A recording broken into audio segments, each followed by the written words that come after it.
context of this video mainly deals with a concept called behavior modification, which is the idea that behavior can be modified through a variety of different methods and tactics. Now, most of us might not be familiar with the term behavior modification, but we are well aware of the effect. This concept is explained in so many words in a scientific article, allegedly scientific, from the National Library of Medicine, or NIH, which are very well known with their affiliated work with the National Health Institute and things like that. And of course, it's an official website of the United States government. Notice government is in lowercase, not uppercase. And this article is titled "Investigating Attentional Scope as a Novel means new, Indicator of Emotional State in Animals." Well, it was reported that novel means new through all of the propaganda of the so-called novel, and that is, of course, that's versus the idea of a novel work of fiction, although I suspect that there is a correlation between a novel as a fictional book and novel as the word that they're using, pretending to mean the word new. Of course, one would ask the question, why don't they just use the word new if novel means new? However, in this article, in the abstract, it states that in humans, contrasting emotional states can lead to a broadening or narrowing of attentional scope. That would, of course, relate to attention. So if you give something your attention, that's attentional scope. What is your scope of attention? And in continuation, whether this is also the case in animals has yet to be investigated. If confirmed, measurement of attentional scope has potential as a novel cognitive method of welfare assessment. And of course, the welfare relates to well-being, how somebody fares, if it's well or not.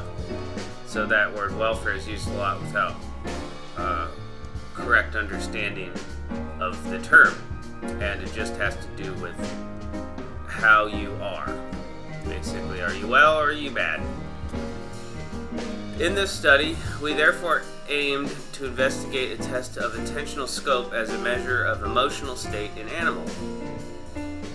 We did this by inducing 4 putatively different emotional states in dogs, varying in valence and arousal, in 2 different reward contexts, and then assessing dogs' behavioral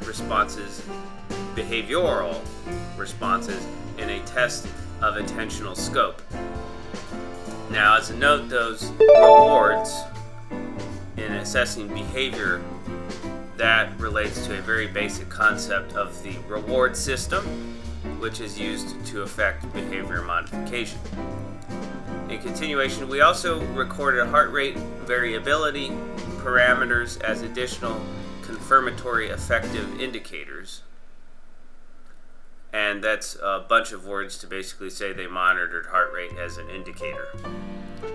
In experiment 1, the dogs showed a narrowing of attentional scope after the induction of both positively valenced emotional states. So, yeah, basically they're just saying that they looked at the scope of attention based on 2 emotional states. The dogs were in a positive state. That dogs were in a positive state was supported by the reduced standard deviation of normal to normal RR intervals, SDNN, and the reduced low frequency and very low frequency VLF HRV. In experiment 2, when responses to social rewards were examined, notice that term, social rewards, we did not detect any statistically significant differences in attentional scope between the emotional states, but dogs had a slightly narrow attentional scope in the negatively valenced emotional states. The LF tended to be reduced in the high arousal positive treatment In conclusion, our study provides the first indication that emotional states can also alter attentional scope in animals. So that's a pretty obvious declaration there, that if your emotional state is in a certain... whatever your emotional state is will relate to your attention, where you give attention. That's well known. Somebody who is in a bad emotional state probably won't be paying as much attention to things because they feel down on themselves and so on and so forth. And somebody who is in a higher emotional state might pay more attention to certain things, or might pay less attention because they could be in a sort of state of euphoria. Those types of people are not very, they don't pay good attention to things. Whereas somebody who is alert is usually paying attention to things around them, and they might not necessarily be in any particular emotional state other than the state of alertness. Finally, the results justify further investigation of this approach for use in animal welfare assessment, although additional studies are needed to refine predictions. And then, of course, they have that stupid conflict of interest statement stating that authors declare no competing interests. That is not what a conflict of interest statement is. It does not mean you're in competing interests. It's not a conflict of interest. A conflict of interest means that your results might be skewed one way, or you might, in that case, be lying because you have a ulterior motive. You have an interest that is conflicting with what you're doing. That's a conflict of interest. It has nothing to do with whether or not the authors are competing with each other. It's so stupid.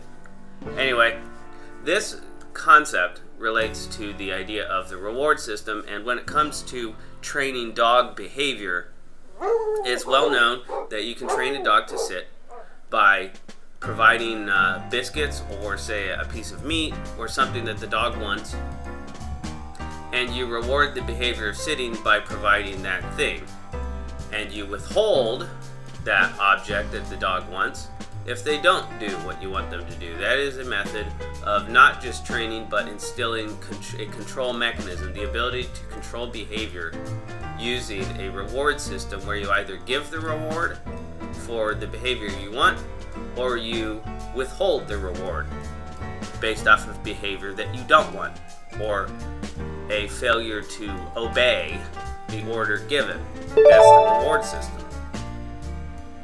And it's used for behavior modification. This is also apparent in the analogy of the donkey or the horse being led by a carrot on a stick. And I'm sure many of us have seen the memes about the carrot in this context as the reward system being used to direct action, and for us, that carrot could be cash or a salary or something that is used to control behavior in a monetary context. But it could take many other forms. It could be the fake trophies or fraudulent rewards that are simply given for inducing behavior modification, and not because that word actually signifies the ability to do something or exceptionalism. It simply signifies that somebody obeyed. That is what most trophies today are used for, and it is also what the grading system in the school is used for. The A+ to F system simply relates to whether or not somebody follows the orders and correctly regurgitates the propaganda that they're supposed to learn.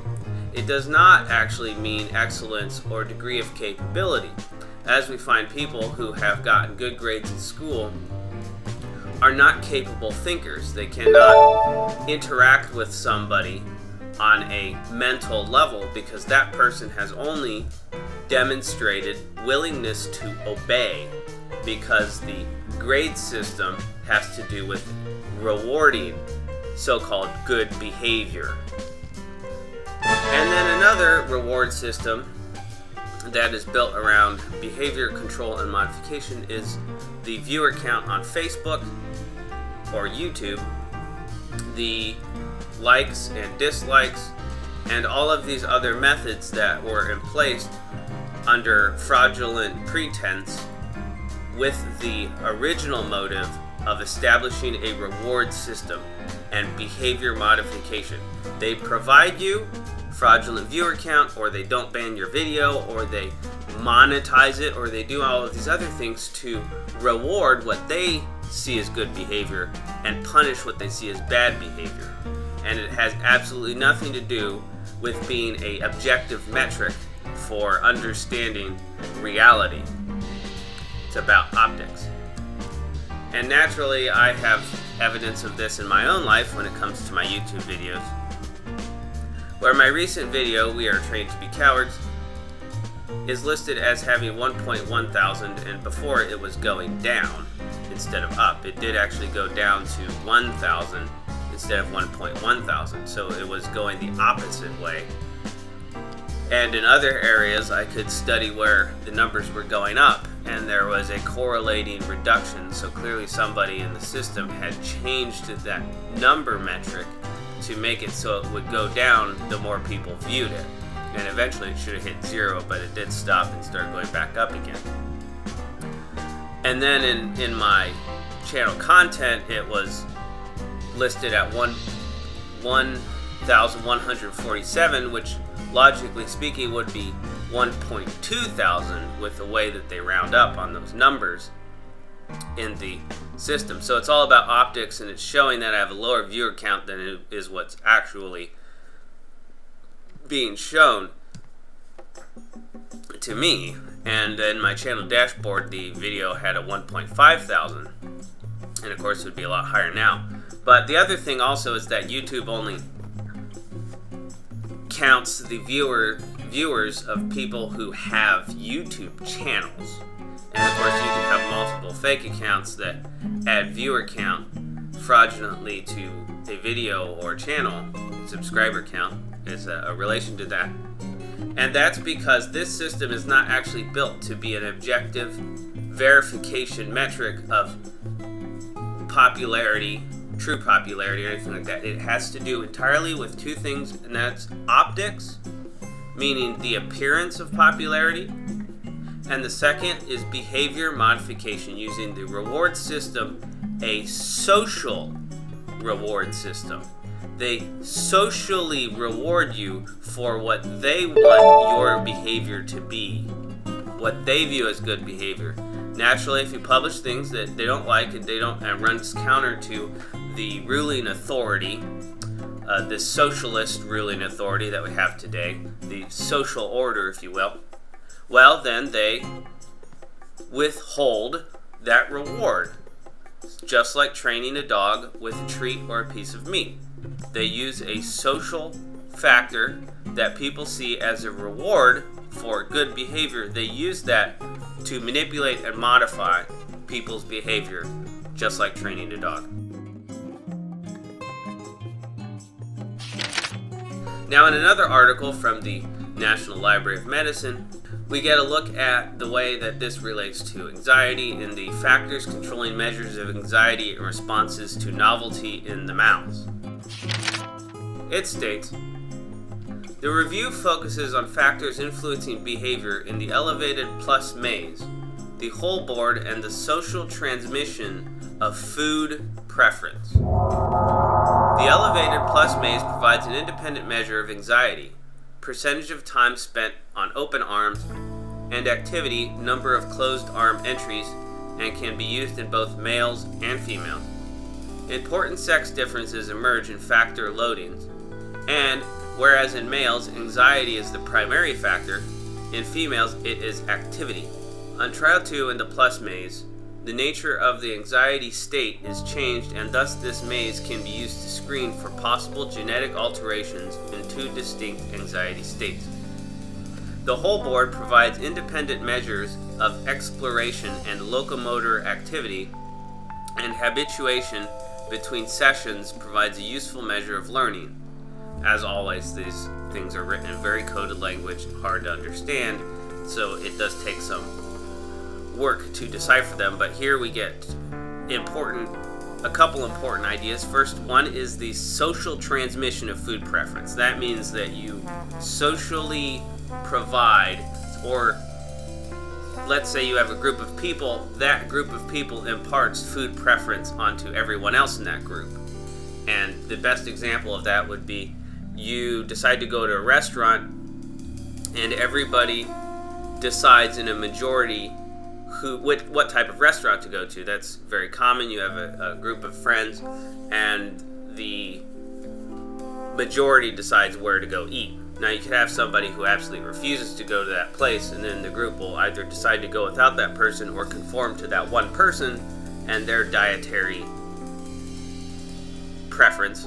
And so you have a lot of competition today where it comes to social transmission of food preference, which is interesting. And in this case, they're talking about when it comes to mice. And then in that one section that is incredibly wordy and complicated, the whole board provides independent measures of exploration and locomotor activity. So that's just talking about how this particular device gives allegedly independent. Of course, I don't know how they could make that declaration that it's independent, but it in some way provides measures of exploring and activity and movement. Locomotor is just movement, and habituation is reference to habitual practice. So what is a habit? And then it states that mice display neophobia. Now there's a word that is used so often without understanding of what it means. Phobia means fear. So if somebody says something like you have transphobia, but you don't fear trans people, then you don't have transphobia. Not to mention, trans people are not possible. They can't exist. A trans person can't exist because to transition something means to cross it. So if you cross people, a trans person would have to be somebody who crosses through being a human or being a person. Crosses through being a person. I suppose you could imagine that a juridic entity could be a trans person because it legally speaking transitions through personhood. So yeah, but phobia, of course, is one of the other overly used words that is used without knowing the meaning. Like if you say you're homophobic, that word makes no sense, because that would mean you're a fear of something that is singular. Homo meaning singular. Fear of something singular. So neophobia would mean just new fear. So they display new fear, and they avoid novel foods. Now, if novel means fictitious, as in like a fiction novel, then that would mean it avoids fake foods. But if it means new foods, which is probably the way that's being used here, then it would just mean that new types of food that are not socially approved will be avoided. And then it states that, but information about their safety can be socially transmitted. So here they're talking about the ability to socially transmit the safety of food. That's pretty obvious. If you see people running around and they eat certain types of food, other people will think, okay, so that food's probably safe. Maybe not as much nowadays, but in the past it was very common that was a normal practice. They're like, oh, somebody's selling food on a street corner. Oh yeah, what's the big deal? I'll go do it anyway. Of course, nowadays you might have more people that think, well, maybe that person might have diarrhea later on, and so just don't bother with that one. And in continuation, a mouse that has sampled a novel food will be actively sniffed by others on its return to the colony. It is important to control for possible changes in social investigation, neophobia, olfactory sensitivity, anxiety, and exploration before it is concluded that a changed performance in this task is due to changes in learning. Now, if you think that these people are simply testing on animals to have a better understanding of how concepts work and that has nothing to do with human beings, well then, look no further than the article titled, in the same place of course, "What Preclinical Rat Models Can Tell Us About Anxiety Across the Menstrual Cycle in Healthy and Clinically Anxious Humans." Here in this article, they are directly correlating rats to humans. They directly correlate the ability to socially train rats and to socially train dogs to humans. They see humans as lab rats, and the evidence of these things and the implementation of experiments done on rats into human social behavior and function is extremely evident today, more than perhaps in the past, but it was still evident in the past as well. And that's the reason why they code their language and make it so difficult to understand, and they train people to not be able to understand it also. Because when somebody realizes this, the perpetrators of such a so-called social system will be in a lot of trouble. Anyway, purpose of review. Anxiety symptoms increase during the perimenstrual phase of the menstrual cycle in people with anxiety disorders. Whether this reflects a heightened variant of normal menstrual-related changes in psychological states experienced by healthy, non-anxious people is unknown. Moreover, menstrual-related change in anxiety symptoms is a poorly understood phenomenon. Well, yes, it would be a poorly understood phenomenon if it were a phenomenon. Hence, it's poorly understood because it's not a phenomenon. So, that is labeling something in a way that it's not, and also using a word in a way that the person doesn't actually know what that word means, or more than likely it's coded language and is intended to mean something else that we would assume. Continuing, highlighting a need for preclinical models to aid mechanistic discovery. Notice that word there, mechanistic discovery. They don't care about organic discovery. They don't care about natural discovery, things that they would probably label as pseudoscience. They only care about aid in mechanistic discovery, as if we are machines, which in fact is another component of the mechanistic dogma that is enforced through the propagandist school system. In continuation, here we review recent evidence for menstrual effects on anxiety-like features in healthy humans as a counterpart to recent reviews that have focused on clinically anxious populations. We appraise the utility of rodent models to identify mechanisms of menstrual effects on anxiety and offer suggestions to harmonize methodological practices across species to advance knowledge in this field. Now, for the truly insidious implication of this last phrase, let's go ahead and look at it closer to decipher what they're attempting to codify here. They state that they appraise the utility of rodent models to identify mechanisms of menstrual effects on anxiety. So, they're identifying methods and ways of, or the different ways that menstrual effects have on anxiety, and that they are stipulating that rodent models are beneficial for identifying that. And they also state that they offer suggestions to harmonize, put into harmony, as in correlate together as orchestra would harmonize, methodological practices. So that's practices that are in methodology or methodical, meaning they're practices that are in place to be carried out, and this is done across species to advance knowledge in this field.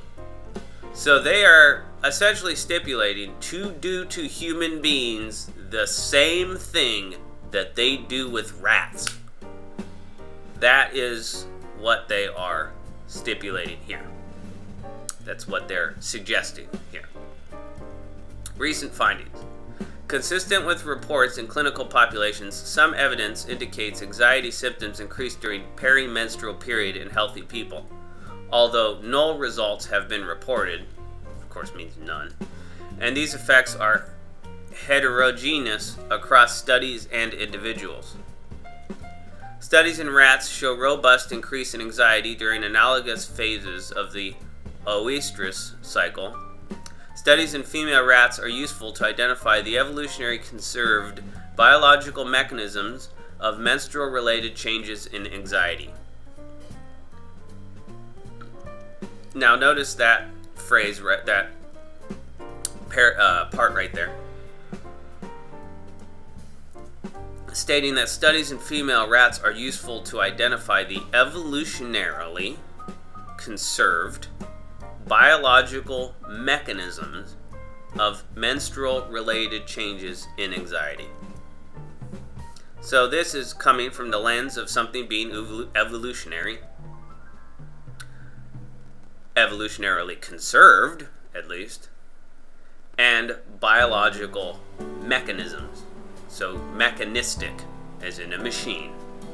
They see it's used to look at things through the way of biological machines, essentially. We are to them biological machines. Future experimental approaches in rats should model the heterogeneity observed in human studies to increase alignment across species and advance understanding of the individual factors that increase the propensity to experience menstrual-related changes in anxiety.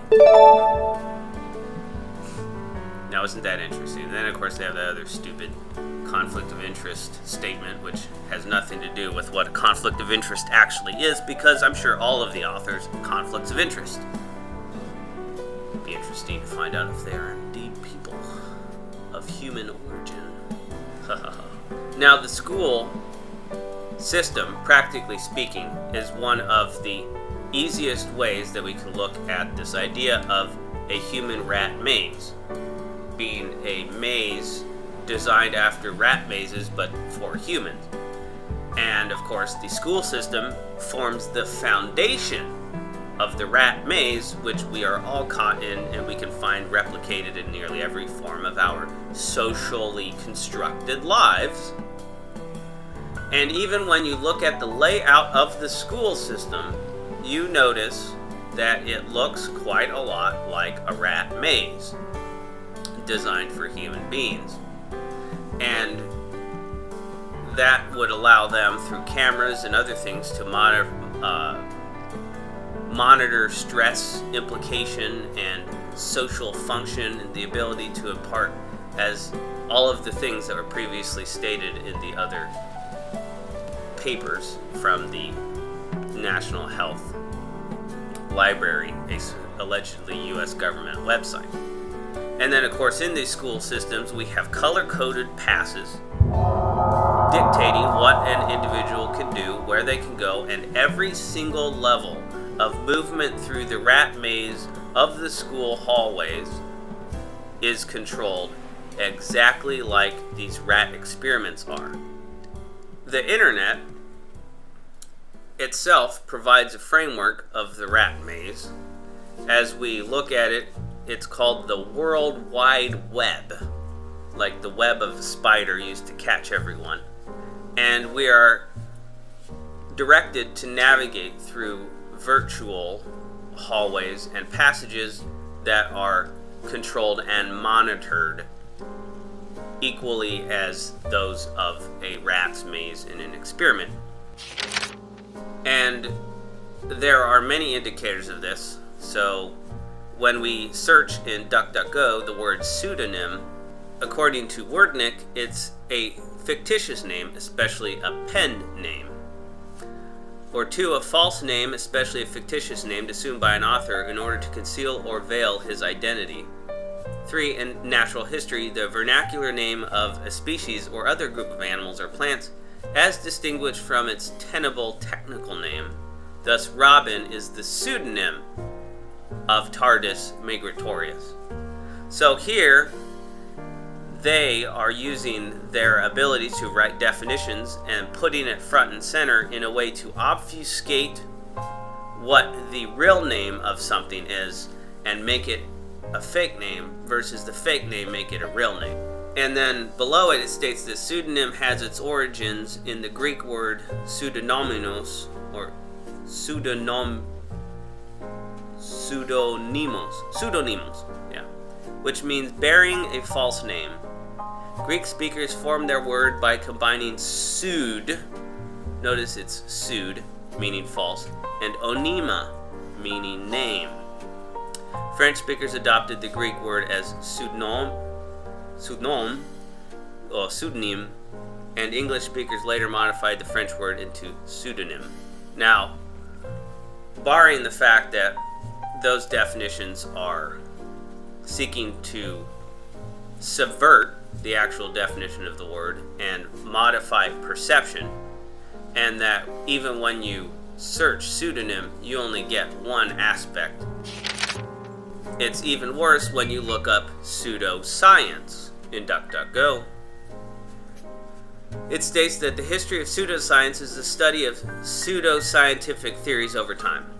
And here, of course, the naturally written by a brain-dead professor, the Wikipedia article that's being referenced here, placed as number 1 on the hits, is using the word in the definition, which is something you're not supposed to do for a variety of reasons. Anyway, a pseudoscience is a set of ideas that presents itself as science, while it does not meet the criteria to be properly called such. Okay, so who makes up the criteria for calling something science? That's one thing. And then, what is in that criteria, and how is it that this writer seems to know what the criteria is to be called something, to call something science? And then it states distinguishing between proper science and pseudoscience is sometimes difficult. I would disagree with that last statement, but then again, I would disagree with nearly everything that's written here.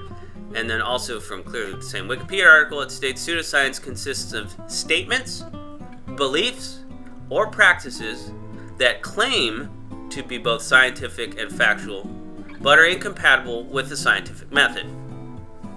Now again, we get subversion of the word, and naturally everything that you get in the hit list below this is all going to echo the exact same theory and pattern of explanation that these Wikipedia articles present. And that is the fact that, as we looked at the other ones, first of all, pseud is the word for false, right? So then what is science? Shouldn't it be pseudoscience? Maybe this pseudoscience is actually a word that they made up that doesn't actually mean anything, because it has a letter that shouldn't be there, considering it's derived from pseudonym, where pseud is false and onym means name. So their definition of pseudoscience can be as fictional as they want it to be, because that word doesn't actually exist and people use it a lot without knowing that the word means nothing. But when we look at the consists of statement, beliefs, or practices that claim to be both scientific and factual, but then we take out the O, then you have pseudoscience or fake science. And statements, beliefs, or practices that claim to be both scientific and factual, but are false. Well, that would be everything that revolves around the so-called science, fake science, and fake scientists push the masks and back. So those would make pseudoscience, or what I believe they're trying to say here with pseudoscience as fake science. Of course, it's written by somebody who doesn't know anything about words or how they work. Or it was written by somebody who knows about words and how they work, but it's a dishonest individual or individuals that made this word. The CIA, likely. Anyway, just like Google, DuckDuckGo really does not like it when you make declarations to it. If you state that or pseudoscience, you will only get the perspective that anybody who questions the validity of that are practicing pseudoscience or are pseudoscientists. It's a label used to vilify when there is clearly a conflict of interest here, and that whoever controls the algorithm for DuckDuckGo is ensuring that only one viewpoint is promoted. That's not a search engine. That is like a petulant child. When you state something, they tell you, no, you're wrong, just off the basis that you're wrong because they say so. The same thing happens with Google when you put in vast majority is redundant. because the instant and first response that you will get is that it is not redundant. That's not a search engine. If you put in vast majority is redundant, what you should get are results that you should get varied results at least. These people, this is the hill they would die on, so to speak, is the fact that vast majority is not redundant. It is redundant, and Google telling me that it's not redundant is not going to change the fact that vast majority is in fact redundant. That is behavioral modification using social reward systems. It is the same thing that is done to train dogs to sit and to train mice to have certain behaviors when they run through a maze. People that follow social indicators and social rewards, such as agreeing with what Google states is the socially correct viewpoint, and with search engine results, and with viewer counts, and all of these other fraudulent metrics that don't actually mean anything today other than that you are obeying your teaching that if you don't sit, then you don't get your treat. That's what it is. Under mask theory, the first thing you get is masking personality instead of the mask theory that masks the pseudoscience, or pseudoscience if you will, of the ability for masks to protect from viruses or other airborne things, specifically surgical masks. It is, exactly as their definition would state, claims, hypotheses, theories, and statements that do not actually apply to a scientific method, I suppose, because there's many scientific methods. So whenever they state the scientific method, you know that they're being dishonest because there are many scientific methods. Either way, it's fake science, not based in reality. It is simply enforced through strenuous regurgitation and social reinforcement and training the dog to sit, basically. That's what the masking thing is. But if you Google mask theory or you search it in DuckDuckGo, it will come up about masking personality. It states that in psychology and sociology, masking is the process in which an individual camouflages their natural personality or behavior to conform to social pressures, abuse, or harassment. Now that first part seems accurate. That's what somebody would do in the school system, because anybody who does not conform to the social order of the school system will be pressured, socially, abused, or harassed, specifically by deans, by teachers, and by other students. This, of course, is well known, as most of us have grown up in such a system, but it is also relevant today where you get discriminated, you get socially pressured, abused, and harassed for not putting on a mask. So the whole concept behind COVID masking has to do exactly with that. Making people mask to conform to social pressures, abuse, or harassment. So instead of the idea of what they might refer to, or some people might refer to that as bullying, instead of stating that as a bad thing, they actually want to make more of it. They want to make that become manifested into reality at all layers of society, so that they can get people to do what they want using the reward system. If you don't do what they want, then they're going to withhold the reward, social acceptance. Not only that, they'll abuse you and harass you until you do what they want. However, this part, obviously written by a brain-dead professor, states masking can be strongly influenced by environmental factors such as authoritarian parents, rejection, and emotional, physical, or sexual abuse. So, if you physically and sexually abuse somebody, then you can reinforce control over them by making them mask who they actually are. Same with emotional abuse. And then naturally the involvement of authoritarian parents, that clearly presents the perspective that the writer has. And it is no great leap to imagine that this person is a professor, because professors at institutions always want to drive a wedge between parents and children so that way they can retain greater control over the children, and they do this through their social reinforcement and their social pressures, abuse, and harassment. And it's also done through the scientific, allegedly scientific, which is fake science in some regards, of treating people like lab rats or dogs. They know exactly what they're doing. There is nothing, they code language specifically because these are willful individuals carrying out an operation.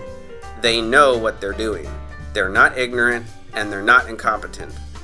They do this stuff on purpose for the objective of control, behavioral modification, and control. We are to them lab rats and trained dogs. Equivalent, at least. They do make the distinction that we are cross-species. We are not, in fact, dogs. We are not, in fact, rats. But we are equivalent to rats and dogs in their perspective. And here we get the relevance to stress-induced behavior under the article titled "The Effects of a Standardized Acanthopanax coreanum Extract on Stress-Induced Behavioral Alterations in Mice." So here they're making behavioral alterations through the use of stress, of inducing stress. So let's look at the specific tactics used here. Ethnopharmacological relevance. The roots and stem bark of Acanthopanax coreanum Nakai Araliacea, a well-known herbal medicine in it's either Jeju or Haeju Island, Korea, has been used as a tonic agent in treating stress-related states. Despite its popular application, the anti-anxiety or antidepressive action of Acanthopanax coreanum is not yet known. Aim of the study. Study aimed to determine the effects of Acanthopanax coreanum on stress-induced behavioral alterations such as anxiety and depression. Mice in the acute stress group were exposed to immobilization stress for 2 hours, followed by electric foot shocks. So here's an interesting part. While the electric foot shocks might not be relevant, the immobilization stress can be found through the enforced nap times in preschool and the other earlier school systems. And it could also be found in school suspension, where you're forced to sit and stare at a wall and you're not allowed to move. That's immobilization stress, or those are examples of it. And we can find immobilization stress in many different methods today, but one of the most important, most obvious, is that the immobilization stress inflicted on people today mainly has to do with quarantining the healthy. They're inflicting immobilization stress. And after experimenting with the behavior modification of doing this in rats, they decide it's going to work on people. And then they did it for 2 minutes. While subchronically stressed mice were exposed to these stresses for 2 weeks, once per day. 70% ethanolic extract of Acanthopanax coreanum was administered once or subchronically for 2 weeks, 1 hour prior to stress induction. Anxiety or depression-like behavioral changes were evaluated using the elevated plus maze EPM test and the forced swimming test a day after the final stress induction. Corticosterone levels and spleen weight were measured after conducting all the behavioral assays. It's an interesting word there. The numbers of BRDU or DCX immunopositive cells in the hippocampal region of subchronically stressed mice were measured 2 days after EEAK treatment. Notice how they put the word treatment there. That's not a treatment. That's essentially torture. And one of the benefits of torturing people by ensuring that they remain in their homes indefinitely and don't come out, otherwise blah blah blah will happen, the social pressure, harassment, and abuse. The clearly conflicting motive of this is that it would induce people to seek treatments for stress and anxiety and depression induced by social pressure and all of these other methods, harassment and abuse, for behavior modification. Essentially, not just about control, but about hawking their snake oil drugs to everybody that they enforced the necessity for those snake oil drugs. Some of them might work, but they only work for a time, and after they eliminate all other alternatives and options for antidepressant, anti-stress, and all these other things that they induce, then they can force you to use their product, and nobody will be the wiser, because those people will be trained dogs and trained lab rats sent to navigate their different mazes and trained to sit for the reward system of anti-stress and antidepressive medications or treatment. Conclusion: EEAK attenuated the behavioral and biochemical changes in acute or subchronic stressed mice. These results suggest the therapeutic potential of Acanthopanax coreanum for the treatment of stress-related neuropsychiatric disorders, including anxiety disorders or major depressive disorder. So here they would eliminate the plant, they would license it and ensure that they could control whatever plant this is, and then they would take whatever specific component that does what they want and they would extract it into some sort of expensive drug, and then they would control completely access to that drug and all other possible alternatives, and then they would induce all of the things that would require people to come to them specifically for that thing that they synthesized and removed all alternatives for. This is an old tactic, and it has been replicated over and over and over again, and is clearly the motive and basis for current pandemic so-called measures. And here we get another article talking about this. Anxiety-related defensive behavioral responses in mice selectively bred for high and low activity. Here we get more of the practical explanation of how the rat maze works and how our current social structure and life environments, or our different private environments, they are constructed and designed to replicate the mouse maze. It states, high and low activity strains of mice displaying low and high anxiety-like behavior respectively, with 7.8 to 20-fold differences in open field activity, were selected and subsequently inbred to use as a genetic model for studying anxiety-like behavior in mice. These strains exhibited differences in other anxiety-related behaviors as assessed using the light-dark box, elevated plus maze, mirror chamber, and elevated square maze tests. The purpose of these experiments was threefold. First, we repeated a 6-day behavioral battery using updated equipment and software to confirm the extreme differences in anxiety-like behaviors. Second, we tested novel object exploration, a measure of anxiety-like behavior that does not rely heavily on locomotion. Third, we conducted a home cage wheel running experiment to determine whether these strains differ in locomotor activity in a familiar home cage environment. So basically they just installed a cage, or as we would see it, one of those running machines that circulates that we stick in our home to exercise and that you find at gyms, a treadmill, yes. So our version is the treadmill, and let's continue with the test. Our behavioral test battery confirmed extreme differences in multiple measures of anxiety-like behaviors. Furthermore, The novel object test demonstrated that the high-activity mice exhibited decreased anxiety-like behaviors, increased nose pokes compared to low-activity mice. So that's basically stating that a mouse that works out, shall we say, will have less anxiety and stress than one that doesn't. In the context of humans, that's of course pretty well known. Finally, male low-activity mice ran nearly twice as far each day on running wheels compared to high-activity mice. So that's interesting.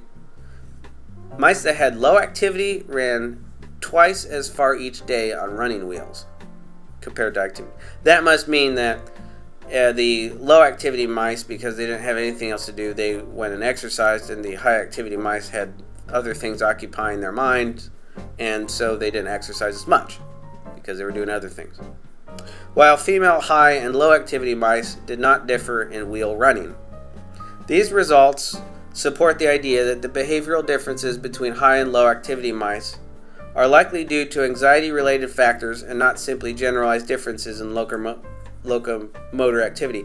Now here's the interesting part about this last one. They are making a very broad claim without talking about the other factors involved, and at the beginning, one factor that they had involved was the genetic inbreeding. So the only thing that they can attest to is that with genetically inbred mice, this is the case. But they are drawing this generalization for all mice, and not just mice. This, of course, as we looked previously, this would also relate to human beings. Even though we are of a different species, we are apparently on the same level as lab rats or lab mice.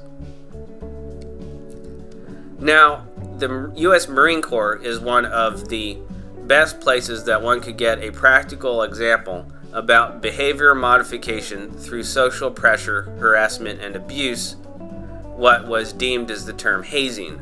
And it is commonly stated that hazing is a authorized activity in boot camp because it is the primary method used to induce the social order change that is making a Marine. And one of the primary tenets about being a Marine is that you do what is best for the unit, and that a unit is only as strong as its weakest link. There's a phrase that Marines use often called JJ did tie buckle, which stands for justice, judgment, dependability, integrity, determination. I might be getting these mixed up. Tie is tact. I don't remember what that I is. Enthusiasm. And then buckle is bearing, uniformity, courage, knowledge, loyalty. And then there's another E. And then, oh, no, not uniformity. Unselfishness, yes. So the U is unselfishness. Naturally, if you're going to do everything that is required for the stability and effectiveness of a unit, then you have to do things that are unselfish. When it comes to the weakest link concept, the unit is only as strong as the weakest link. This is generally seen by most as physical weakness, especially in boot camp where you have all of these different physical tests and the unit either fails or succeeds based off of these physical traits and physical characteristics. So naturally, you have all of these hard and capable leaders, so-called, that get appointed to things like squad leaders and platoon leaders and whatnot. And then they seek to socially change through social pressure, harassment, and other things the physically weak in the group, and the squad failures are always placed on the physically weak. And very few actually realize that the weakest link of the unit always seems to, at least in current circumstances, always seems to rest on the alleged leaders. And the primary reason for that is arrogance. Arrogance, more than physical strength or capability, proves to be the weakest link when it comes to a unit and when it comes to life in general. Because those that are arrogant are easily exploited through their arrogance and can be easily manipulated through the reward system. They will do whatever it takes for status, position, wealth, or anything else that specifically benefits them, which is narcissistic, selfish, and self-indulgence. It's narcissistic and selfish, and it's self-indulgence.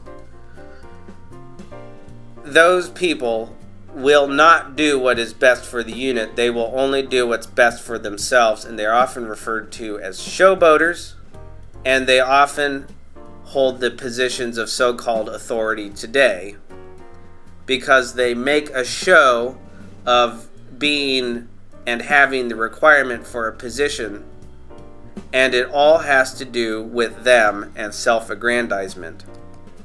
They are like the person in the Matrix who would easily sell out his friends and compatriots, colleagues, whatnot, for steak. They would do exactly that, because when somebody tries to shift the blame onto others rather than taking personal responsibility and thinking about what maybe they could do for the benefit of everyone else, which would then in turn benefit them as well, they think only to their own circumstance and what they desire, and no one else. Thank you. If you have enjoyed this video, please check out my other content and like it and share it. And there are also free books available. If you so desire, you can peruse that library that I've made available and all my other things that I have published. Thank you.